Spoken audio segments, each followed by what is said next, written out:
Hi guys, welcome to another video on the New Tech channel.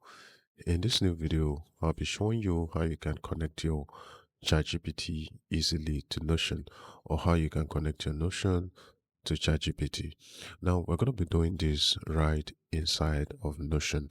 I have the Notion app installed on my Windows 11 already, and I'm logged in. I'm just going to go ahead and show you how you can have Notion connected to your ChatGPT. Now, once you're logged in, you'd want to click on your profile name at the top left corner of the screen. Click on it and then click on settings right here.